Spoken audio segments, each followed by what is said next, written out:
तमिलनाडु से चले, उसके बाद केरला पहुंचे, केरला के बाद कर्नाटक पहुंचे, कर्नाटक के बाद आंध्रा, आंध्रा से तेलंगाना, और जब महाराष्ट्र में प्रवेश किया तो महाराष्ट्र में करीबन 9 बजे के आसपास रात में हम प्रवेश कर रहे थे। मसाल जुलूस हमारे हाथ में था और वो जलती हुई मसाले इस बात का सबूत दे रही थी कि हम छत्रपति शिवाजी के प्रांत में हम प्रवेश कर रहे हैं। आप देखिए कि लोग किस कदर रोड पर खड़े होकर के उनसे मिलना चाहते हैं, उनको छूना चाहते हैं, उनसे फोटो खिंचाना चाहते हैं, उनसे सेल्फी खिंचाना चाहते हैं। और आप देखिए कि उम्मीद की किरण लोगों की आंखों में दिखाई दे रही है, और ये उम्मीद की किरण मैं समझता हूं कि हिंदुस्तान की बिखरी हुई संस्कृति को वापस समेटने का काम करेगी। भारत जोड़ो यात्रा का चुनाव से दूर दूर तक कोई लेना देना नहीं है।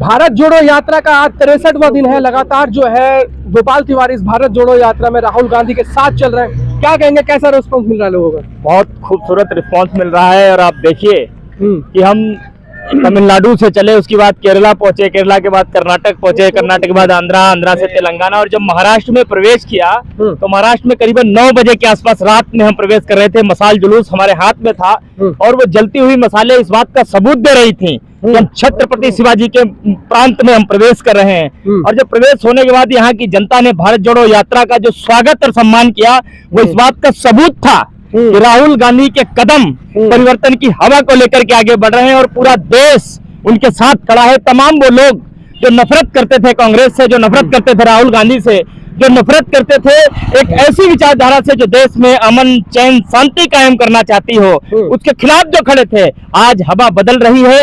परिवर्तन की आंधी चली है, क्योंकि उस परिवर्तन की आंधी का नाम है राहुल गांधी। और आप देखिए कि लोग किस कदर रोड पर खड़े होकर के उनसे मिलना चाहते हैं, उनको छूना चाहते हैं, उनसे फोटो खिंचाना चाहते हैं, उनसे सेल्फी खिंचाना चाहते हैं। और आप देखिए कि उम्मीद की किरण लोगों की आंखों में दिखाई दे रही है, और ये उम्मीद की किरण मैं समझता हूं कि हिंदुस्तान की बिखरी हुई संस्कृति को वापस समेटने का काम करेगी। अच्छा, आप इधर भारत जोड़ने की बात कर रहे हैं, उधर मोदी जी ने हिमाचल में बोल दिया कि हम क्लियर एक तरफा जो है हिमाचल चुनाव जीत रहा है, अगर किसी को वोट देना है विधायक का चेहरा ना देखे, सिर्फ कमल का फूल और मेरा चेहरा देख के वोट करे। देखिए, दुनिया का सबसे बड़ा झूठा आदमी जिसका नाम है प्रधानमंत्री नरेंद्र मोदी, दुर्भाग्य हमारा है कि एक ऐसा झूठा व्यक्ति हमारे देश में है और इस देश का है जिसके पल रहे हैं है, क्योंकि वो मानसिक विक्षिप्त प्राणी है, मानसिक रूप से बीमार है। कहाँ क्या कहते हैं उनका कोई भरोसा नहीं होता है।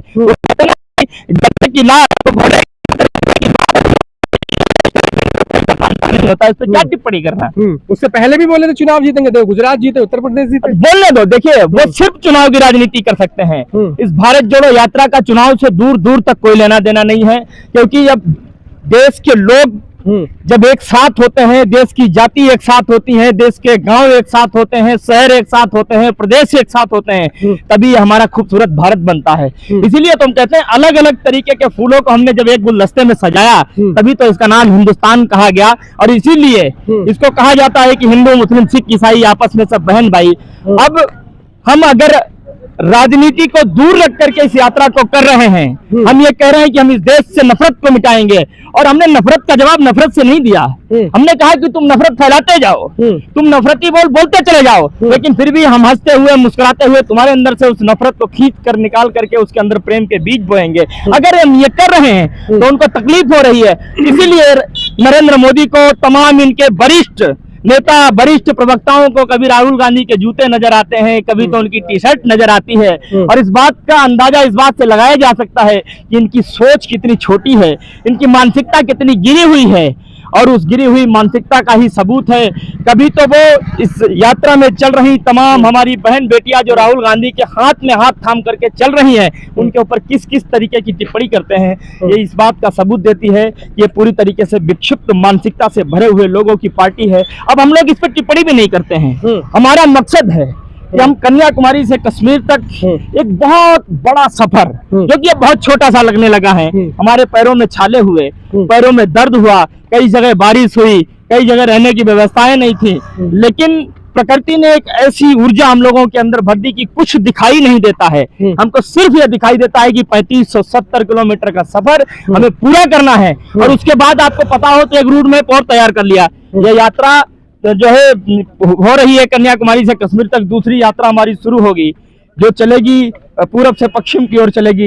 ये यात्राएं अब लगातार चलती रहेंगी, और ये यात्रा देश में एक ऐसा बीज बो करके जा रही है कि एक राजनीति होती थी जो गाड़ियों पर बैठ करके होती थी, हाथ हिलाए जाते थे, अब मजबूरन इंसान को जमीन पर उतरना पड़ेगा। लोग कुर्ता पैजामा पहन करके निकलते थे धरती पर जमीन पर बैठने के लिए, जो है अपने आप को वो समझते थे कि हमारा जो है वो पैजामा कुर्ता गंदा हो जाएगा। अब लोगों को जमीन पर उतरना पड़ेगा, डाउन टू अर्थ की राजनीति उनको करनी पड़ेगी। यही भारत जोड़ो यात्रा का। लेकिन लगातार जिस तरीके से तो बीजेपी है, बयान पे बयानबाजी हो रही है। अभी परसों ही योगी आदित्यनाथ ने बोला है कि अगर कांग्रेस होती तो जो राम मंदिर बना है वो मंदिर नहीं बनने देती। देखिए, उसकी आधारशिला किसने रखी ये दुनिया जानती है, मैं देश की ही क्या बात करूं। राजीव गांधी ने स्वयं उसके कपाट खुलवाए थे, और जिसने इस दुनिया का संरक्षण किया हो, जिसने इस दुनिया को एक संदेश दिया हो, दुनिया का जो मार्गदर्शक बना हो, वो उसके मार्गदर्शक जब लोग बन जाएं तो आप कल्पना कर सकते हैं कि इस देश को कहां लेकर के जाया जा रहा है। जिस राम ने दुनिया को मानवता का पाठ पढ़ाया, जिन्होंने जाति पाति के बंधन तोड़े, जिन्होंने धर्म भेद के सारे नाते तोड़े, इंसान को इंसानियत का रिश्ता सिखाया, इंसानियत का नाता सिखाया, ये उसी इंसानियत को तोड़कर एक जाति को दूसरे जाति से लड़ाने का काम कर रहे हैं, एक धर्म को दूसरे धर्म से लड़ाने का काम कर रहे हैं, एक कौम को दूसरे कौम से लड़ाने का काम कर रहे हैं, प्रदेश को दूसरे प्रदेश से लड़ाने का काम कर रहे हैं। और देश के राष्ट्रपति हैं, हमारे देश के तो राष्ट्रपति नहीं हो सकते।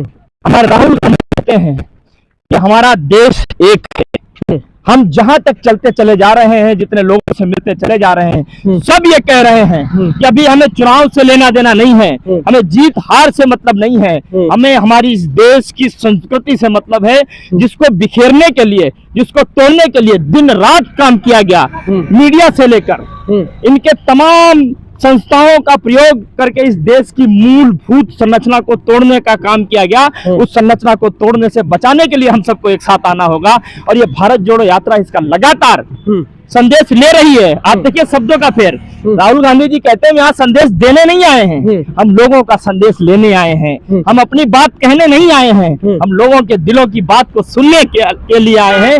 आखिर क्या कारण है, आखिर क्यों लोग चुप हैं, क्यों आगे आना नहीं चाहते हैं? एक बात पता चली कि लोगों के अंदर डर था, लोगों के अंदर खौफ था, ये कुछ भी कर सकते हैं।